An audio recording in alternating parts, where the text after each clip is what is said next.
Hello everyone, आज हम लोग सॉल्व करने वाले हैं एक्सरसाइज 9.2। 9.2 में हमें सॉल्व करना होगा किसके अकॉर्डिंग, इन्वर्स वेरिएशन के अकॉर्डिंग। और सबसे पहले ये जानेंगे कि ये इन्वर्स वेरिएशन होता क्या है, ठीक है। फिर उसके बाद ही हम ये एक्सरसाइज सॉल्व कर पाएंगे। तो चलिए पीछे पेज में आते हैं, फिर देखते हैं कि इन्वर्स वेरिएशन होता क्या है। अब देखिए इन्वर्स वेरिएशन क्या होता है, इसे पढ़ते हैं। If two quantity x and y vary in such as manner that x y is constant and positive, then x and y are said to be in inverse variation. In other words, x and y are in inverse variation. If x y is always constant, the constant is the constant of variation says x. और यहाँ लिखा है x y equals to k। तो इसका मतलब अभी समझाते हैं अच्छे से आपको कि जैसे इसमें देखो लिखा हुआ if two quantity x and y vary inversely and x1 and y1 are its value at one point, then x1 y1 equals to k आ कांस्टेंट, ठीक है। अब जैसे ही इसमें देखो कह रहा है कि x2 एंड y2 है ना, are the value which x and y assume at second point, then x2 y2 equals to k। मतलब कहने का मतलब ये हो रहा है इसमें कि अगर हम इसमें चेक करेंगे कि ये हमारा इन्वर्सली वेरिएशन है, तो इसे चेक करने का प्रोसेस ये कि अगर x1 इंटू और y1 करते हैं, वहाँ पास k आ रहा है, ठीक है। और वैसे ही हम x2 इंटू y2 करेंगे तो वहाँ पर भी k आना चाहिए, समझ गए। तो मतलब अगर ये k आ रहा है तो इसका मतलब ये हो रहा है कि हमारा ये इन्वर्स वेरिएशन है, ठीक है। जैसे कि दो नंबर ले लो, जैसे 2 इंटू 2 ले लिया हमने, ठीक है। क्या आया 4। वैसे ही अब हमने यहाँ ले लिया 1 इंटू 4, तो कितना आया 4। तो हमने देखा 4 और 4 दोनों हमारे सेम आ रहे हैं, ठीक है। तो इसका मतलब क्या हुआ कि ये इन्वर्स वेरिएशन है हमारा। और जैसे कि हमने पिछली एक्सरसाइज में पढ़ा था, वो क्या था, डायरेक्ट वेरिएशन, ठीक है। तो डायरेक्ट वेरिएशन में हम क्या करते थे, जैसे x1 और y1 मल्टीप्लाई में है तो उसमें हम करते थे x अपॉन y, ठीक है।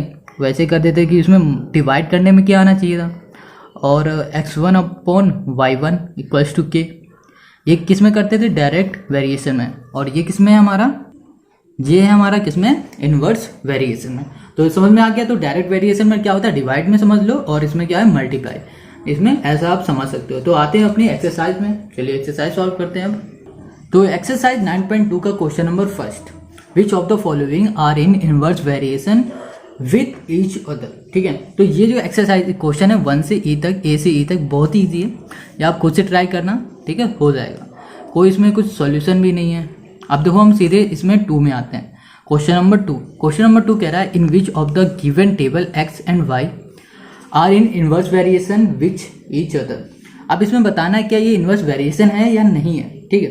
तो चलिए इसे सॉल्व करते हैं। क्वेश्चन नंबर 2 का पहला part A, question number 2A, ठीक है। चलिए इसे सॉल्व करते हैं। अब देखो इसमें क्या करना है, हमें बिल्कुल इस फॉर्म में कन्वर्ट करना है, x इंटू वाई में, ठीक है।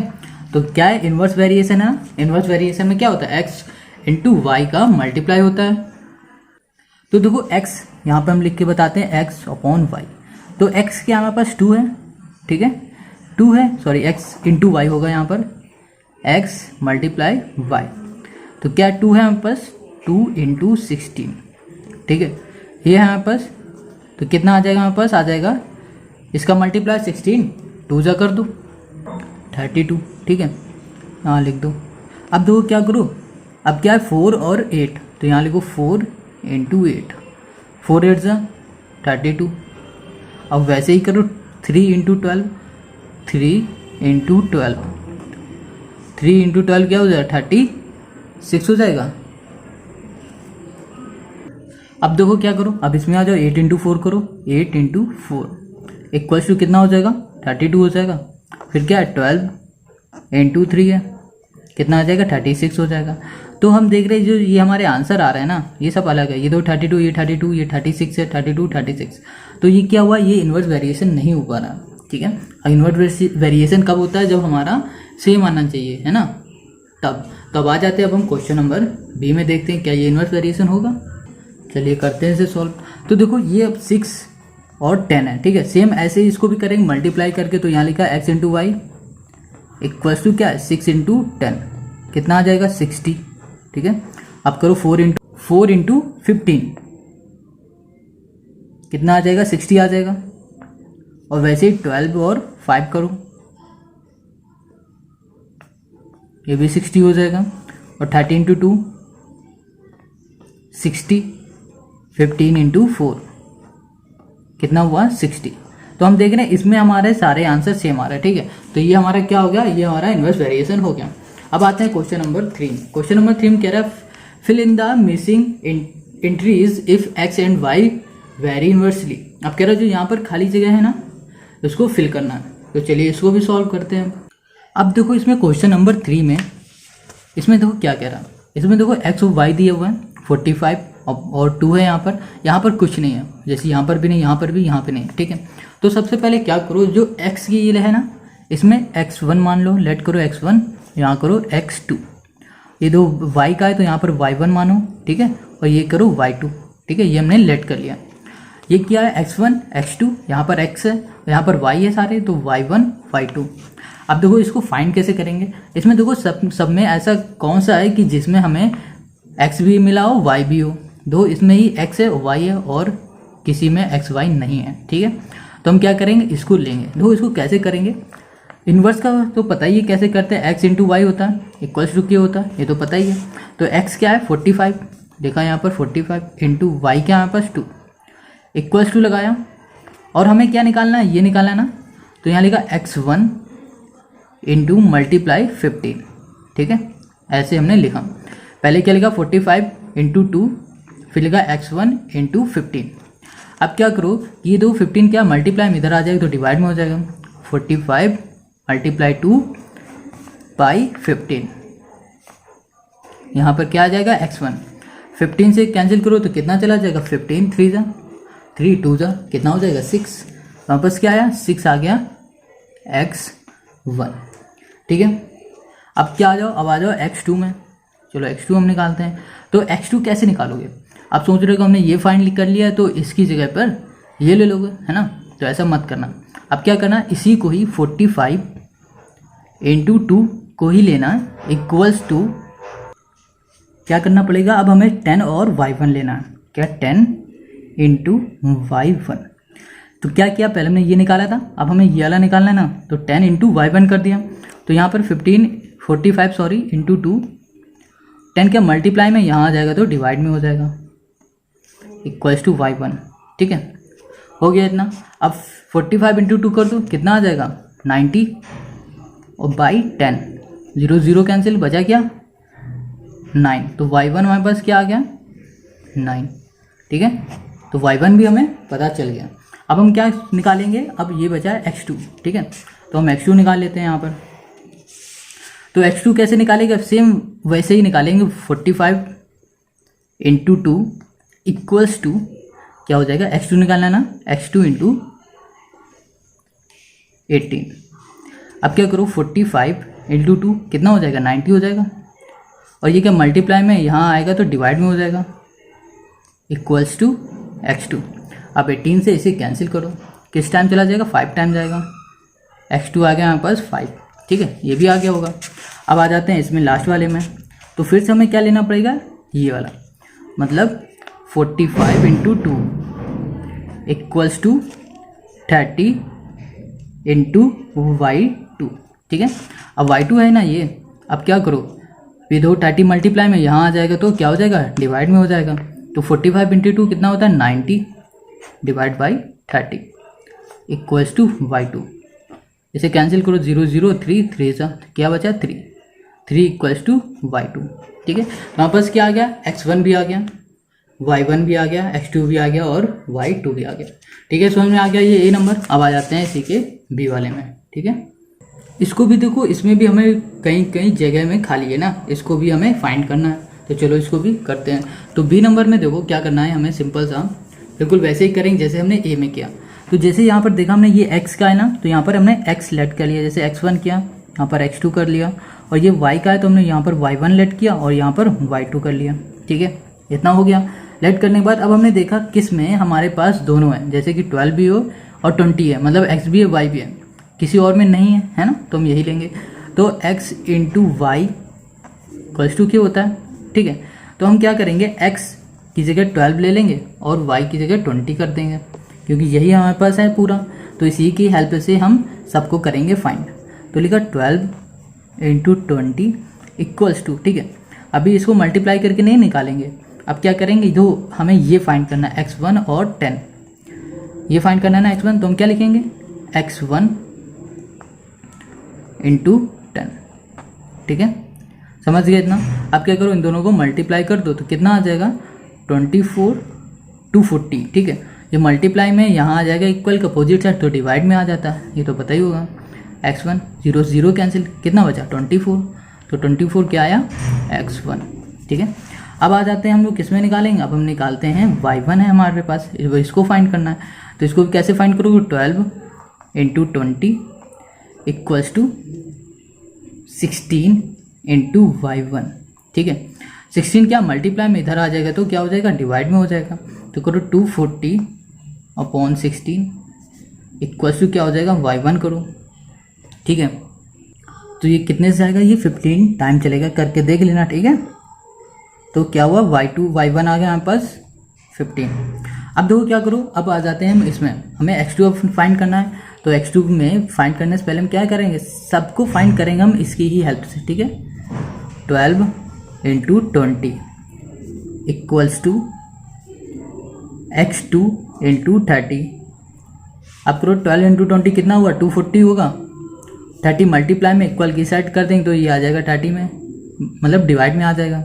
यहाँ पर x2 है, लिख दिया, 0 से 0 और 3 8 जा, तो x2 कितना आ गया हमारे पास 8 हो गया, ये भी फाइंड हो गया।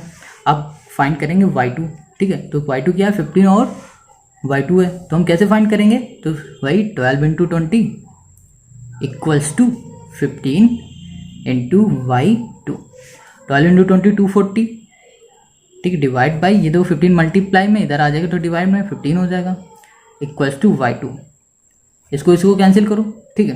कैंसिल करने में कितना टाइम चला जाएगा 16 टाइम, ये आ जाएगा हमारा y2, ठीक है। तो ये समझ में आ गया होगा कितना ईजी है ये, है ना। चलिए अब आते हैं क्वेश्चन नंबर 4 में। तो क्वेश्चन नंबर 4 में क्या कह रहा है, question 4, a hostel mess has provision for 200 students for 30 day. मतलब कह रहा है कि जो हॉस्टल है उसमें 200 बच्चे के लिए इतना खाना है कि वो 30 दिन चल सकता है, ठीक है। अब कह रहा है if 100 new student join in the hostel, मतलब कह रहा है कि अब 100 स्टूडेंट और आ गए, पहले 200 से फिर 100 और ऐड हो गए उसमें, तो टोटल कितने हो गए 300।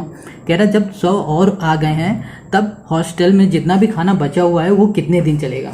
जब 200 थे तब 30 दिन चलता था, अब जब 100 और इसमें प्लस हो गए तब कितने दिन चलेगा, है ना।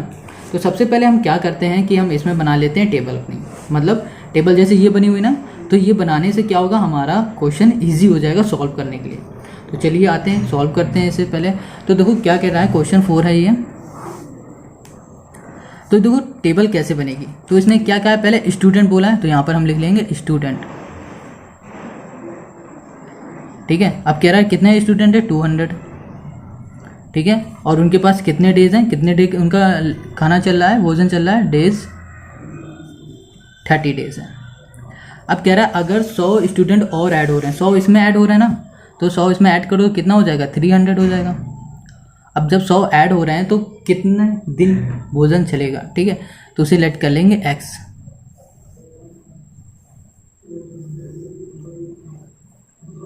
तो यहाँ लेट करो, let the number of days, कितना लेट करेंगे x, ठीक है। तो यहाँ लिख दिया हमने x। अब देखो क्या करना है, सिंपल सा है, ये देखो हमें दिख रहा है ये x हो गया, ये y हो गया, ठीक है, ये भी x हो गया, ये y हो गया। एक तरह से हम देखो तो वैसे तो ये हमने x लेट किया हुआ है, ठीक है। जब ऐसा हो गया तो हम इसमें क्या कर सकते हैं, 200 इंटू 30 कर सकते हैं। अब कहोगे ये कैसे हमने किया, देखो जब भी इन्वर्स वाला हम सॉल्व करते थे क्या करते थे, x इंटू वाई करते थे, है ना। तो x ये हो गया, y ये हो गया, तो 200 इंटू 30 कर दिया इक्वल्स टू क्या किया 300 इंटू एक्स कर दिया, है ना। मतलब इसको भी आपस में मल्टीप्लाई में कर दिया, इसको भी आपस में मल्टीप्लाई कर दिया और यहाँ पर इक्वल लगा दिया, ठीक है। अब देखो क्या करो, इसका मल्टीप्लाई करो, 3 2 6 6000 आ जाएगा, ठीक है। अब ये 300 क्या मल्टीप्लाई में इधर आएगा इक्वल में, तो क्या होगा डिवाइड में आ जाएगा, तो 300 यहाँ लिख दिया इक्वल टू क्या बच रहा है यहाँ पर x। अब 0 से 0 कैंसिल, 3 से ये कैंसिल, कितना बचा 2 और ये बच रहा है 0, यहाँ लिख दो 20। तो कितना आया x आ गया यहाँ पर 20। ये x क्या था, डे था, डी हमने फाइंड किया तो यहाँ लिख देते हैं हम DAYS डेज। मतलब अगर 300 बच्चे आ जाएंगे तो कितने दिन खाना उनका चलेगा, फूड होगा जो भी उनके पास होगा वो कितने दिन चलेगा, 20 दिन चलेगा। ठीक है, समझ गए आप? कितना ईजी था ना ये। अब आ जाते हैं क्वेश्चन नंबर 5 में। If a Kinjal read 8 page daily, 8 page किसी बुक की वो रीड कर रही है, she can finish a book in 15 day. अब वो अपनी बुक को फिनिश कर रही है 15 दिन में। अगर वो 8 पेज पढ़ रही है रोज के तो वो 15 दिन में बुक फिनिश कर दे रही है। How many page does Kinjal read daily if she finish the book in 10 day.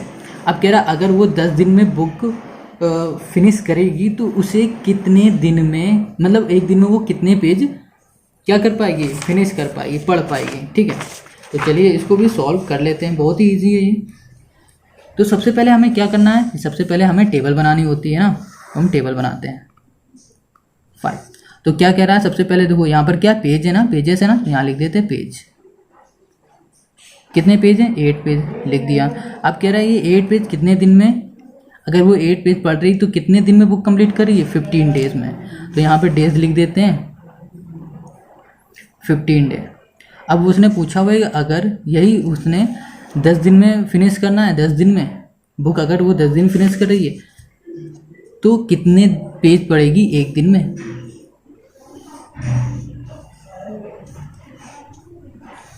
ठीक है, तो सबसे पहले क्या करो, लेट कर लेते हैं हम, लेट नंबर ऑफ पेजेस